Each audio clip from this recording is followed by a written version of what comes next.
Hi friends, welcome to Yashmita logs. ಎಲ್ಲರೂ ಹೇಗಿದ್ದೀರಾ? ಚೆನ್ನಾಗಿದ್ದೀರಾ ಅಂತ ಅಂದ್ಕೊಂಡಿದ್ದೀನಿ. ವಿಡಿಯೋನ ಸ್ಕಿಪ್ ಮಾಡದೆ ಕೊನೆವರೆಗೂ ನೋಡಿ.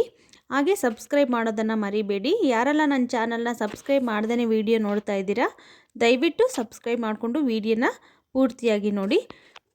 ನನ್ನ ಚಾನಲ್ನ ಸಬ್ಸ್ಕ್ರೈಬ್ ಮಾಡ್ಕೊಂಡಿರೋರು ಎಲ್ರಿಗೂ ಧನ್ಯವಾದಗಳು.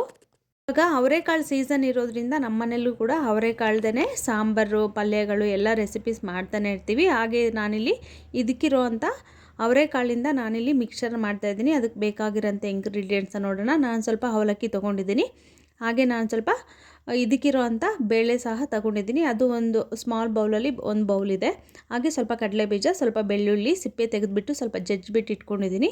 ಹಾಗೆ ನಾನಿಲ್ಲಿ ಸ್ವಲ್ಪ ಕಡಲೆಪಪ್ಪು ತೊಗೊಂಡಿದ್ದೀನಿ. ಹಾಗೆ ಸ್ವಲ್ಪ ಕರಿಬೇವಿನ ಸೊಪ್ಪು ಸಹ ತೊಗೊಂಡಿದ್ದೀನಿ. ನೋಡಿ, ನಿಮ್ಮ ಮನೇಲಿ ಏನಾದರೂ ಈ ಥರ ಫಿಲ್ಟರ್ ಇದ್ದರೆ ನೀವು ಇದನ್ನು ಆಯಿಲು ಫ್ರೈ ಮಾಡೋದಕ್ಕೆ ಯೂಸ್ ಮಾಡ್ಬೋದು. ಸಪೋಸ್ ಇಲ್ಲ ಅನ್ನೋದಾದರೆ ನೀವು ಹಂಗೆ ಡೈರೆಕ್ಟಾಗಿ ಕೂಡ ಮಾಡ್ಕೊಳ್ಬೋದು. ನೋಡಿ, ಇವಾಗ ಎಣ್ಣೆ ಚೆನ್ನಾಗಿ ಕಾದಿದೆ. ಕಾದ ನಂತರ ನಾನು ಈ ಥರ ಫಿಲ್ಟರ್ನ ಆಯಿಲ್ ಒಳಗಡೆ ಇಟ್ಬಿಟ್ಟು ಅದಾದ ನಂತರ ನಾನಿಲ್ಲಿ ಇದಕ್ಕಿರೋ ಅಂಥ ಅವರೆಕಾಳನ್ನ ಸೇರಿಸ್ಕೊಂಡಿದ್ದೀನಿ. ನೋಡಿ, ಅವರೆಕಾಳು ಈ ಥರ ಆಯಿಲ್ಗೆ ಸೇರಿಸ್ಕೊಂಡ ನಂತರ ಫುಲ್ಲು ಬಬಲ್ಸ್ ಎಲ್ಲ ಬರುತ್ತೆ. ಸ್ವಲ್ಪ ಈ ಥರ ಸ್ಪೂನ್ ಸಹಾಯದಿಂದ ಈ ಥರ ಮಿಕ್ಸ್ ಮಾಡ್ತಾ ಇರಿ. ತುಂಬ ಹೈ ಫ್ಲೇಮ್ ಇಟ್ಕೊಳಕ್ಕೆ ಹೋಗ್ಬೇಡಿ, ಮೀಡಿಯಮ್ ಫ್ಲೇಮ್ ಇಟ್ಕೊಂಡು ಫ್ರೈ ಮಾಡ್ಕೊಳ್ಳಿ.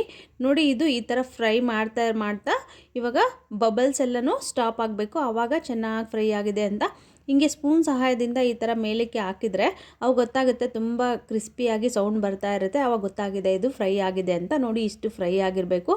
ನೋಡಿ, ಇವಾಗ ಸೌಂಡ್ ಬರ್ತಾ ಇದೆ, ಅಷ್ಟು ಚೆನ್ನಾಗಿ ಫ್ರೈ ಆಗಿದೆ. ಸ್ವಲ್ಪ ತಣ್ಣಗಾದ ತಕ್ಷಣ ಒಂದು ಬಾಯಲ್ಲಿ ಹಾಕ್ಕೊಂಡು ನೋಡಿ, ಆವಾಗ ತುಂಬ ಕ್ರಿಸ್ಪಿಯಾಗಿ ತುಂಬಾ ಚೆನ್ನಾಗಿರುತ್ತೆ.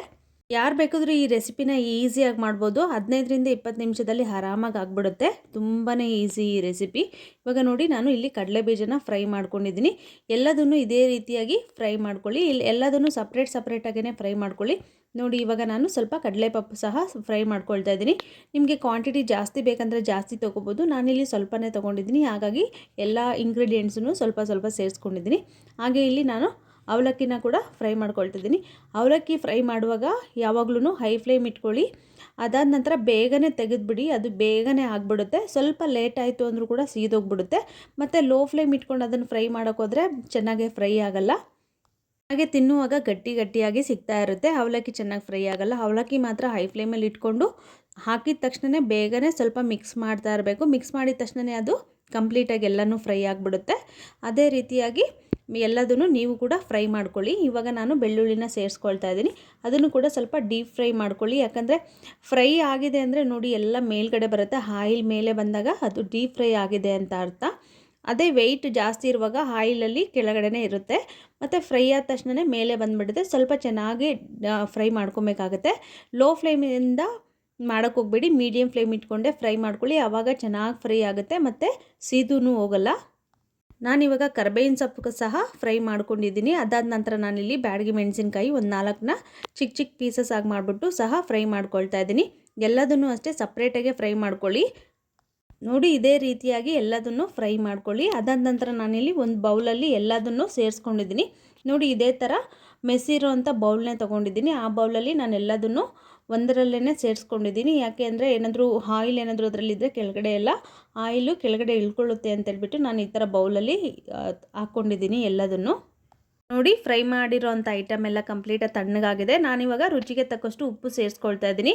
ಉಪ್ಪನ್ನ ನೋಡ್ಕೊಂಡು ಹಾಕ್ಕೊಳ್ಳಿ. ಮತ್ತು ಜಾಸ್ತಿ ಆದ್ರೂ ಮಿಕ್ಸ್ಚರ್ ಅಷ್ಟು ಟೇಸ್ಟ್ ಚೆನ್ನಾಗಿರಲ್ಲ, ಮತ್ತು ಕಡಿಮೆ ಆದ್ರೂ ಚೆನ್ನಾಗಿರಲ್ಲ. ಕಡಿಮೆ ಆದರೆ ಹಾಕ್ಕೊಳ್ಬೋದು, ಜಾಸ್ತಿ ಆದ್ರಂತೂ ಏನೂ ಮಾಡೋಕ್ಕಾಗಲ್ಲ. ಅದಾದ ನಂತರ ನಾನಿಲ್ಲಿ ಅರ್ಧ ಸ್ಪೂನಷ್ಟು ಅರಿಶಿನ ಸೇರಿಸ್ಕೊಳ್ತಾ ಇದ್ದೀನಿ. ಅದಾದ ನಂತರ ನಾನಿಲ್ಲಿ ಖಾರದ ಪುಡಿನ ಸೇರಿಸ್ಕೊಳ್ತಾ ಇದ್ದೀನಿ. ನೀವು ಖಾರಕ್ಕೆ ತಕ್ಕಂಗೆ ಸೇರಿಸ್ಕೊಳ್ಳಿ. ನಾನಿಲ್ಲಿ ತೊಗೊಂಡಿರೋ ಕ್ವಾಂಟಿಟಿ 1 ಟೇಬಲ್ ಸ್ಪೂನ್ ತೊಗೊಂಡಿದ್ದೀನಿ ಖಾರದ ಪುಡಿ. ನೋಡಿ, ಇವಾಗ ಎಲ್ಲದನ್ನು ಒಂದ್ಸರಿ ಈ ಥರ ಮಿಕ್ಸ್ ಮಾಡ್ಕೊಳ್ಳೋಣ.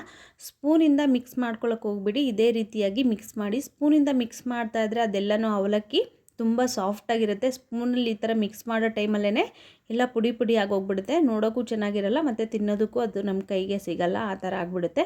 ನೋಡಿ, ಈ ರೀತಿಯಾಗಿ ಸಾಫ್ಟಾಗೇ ಈ ಥರ ಮಿಕ್ಸ್ ಮಾಡ್ಕೊಳ್ಳಿ. ಎಲ್ಲ ಸೈಡಿಂದು ಈ ಥರ ಮಿಕ್ಸ್ ಮಾಡ್ಕೊಳ್ತಿದ್ರೆ ಚೆನ್ನಾಗಿ ಮಿಕ್ಸ್ ಆಗುತ್ತೆ. ನೋಡಿ, ನೋಡೋದಕ್ಕೆ ಎಷ್ಟು ಚೆನ್ನಾಗಿದೆ ಅಂತೇಳ್ಬಿಟ್ಟು ಈ ರೀತಿಯಾಗಿ ಒಂದ್ಸರಿ ಮಾಡಿ ನೋಡಿ. ಖಂಡಿತವಾಗ್ಲೂ ನಿಮ್ಗೆ ಇಷ್ಟ ಆಗುತ್ತೆ, ತುಂಬಾ ಚೆನ್ನಾಗಿರುತ್ತೆ. ಹಾಗೆ ಇದನ್ನು ಒಂದ್ಸರಿ ಮಾಡಿದ್ಮೇಲೆ ನಿಮಗೇ ಪದೇ ಮಾಡಬೇಕು ಅಂತ ಅನಿಸುತ್ತೆ. ಅವರೆಕಾಳು ಸೀಸನ್ ಬಂತಪ್ಪ ಅಂದರೆ ಈ ಚಳಿಗೆ ಮಾಡಿ ತಿಂತಾ ಇದ್ದರೆ ಈವ್ನಿಂಗ್ ಸ್ನ್ಯಾಕ್ಸ್ಗೆ ಅಥವಾ ಟೀ ಜೊತೆಗೆ ತುಂಬಾ ಚೆನ್ನಾಗಿರುತ್ತೆ.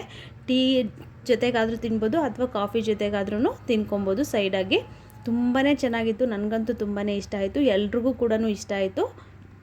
ಈ ರೀತಿಯಾಗಿ ಒಮ್ಮೆ ನೀವು ಟ್ರೈ ಮಾಡಿ ನೋಡಿ, ನಿಮಗೂ ಕೂಡ ಇಷ್ಟ ಆಗುತ್ತೆ. ಈಸಿಯಾಗಿ, ಟೇಸ್ಟಿಯಾಗಿ, ಹೆಲ್ತಿಯಾಗಿ ನೀವು ಮನೆಯಲ್ಲೇ ಮಾಡ್ಬೋದು. ವಿಡಿಯೋನ ಸ್ಕಿಪ್ ಮಾಡದೆ ಕೊನೆವರೆಗೂ ನೋಡೋದಕ್ಕೆ ಎಲ್ರಿಗೂ ಧನ್ಯವಾದಗಳು. ಲೈಕ್ ಮಾಡಿ, ಶೇರ್ ಮಾಡಿ, ಕಮೆಂಟ್ ಮಾಡಿ, ಹಾಗೆ ಸಬ್ಸ್ಕ್ರೈಬ್ ಮಾಡೋದನ್ನು ಮರಿಬೇಡಿ. Thanks for watching.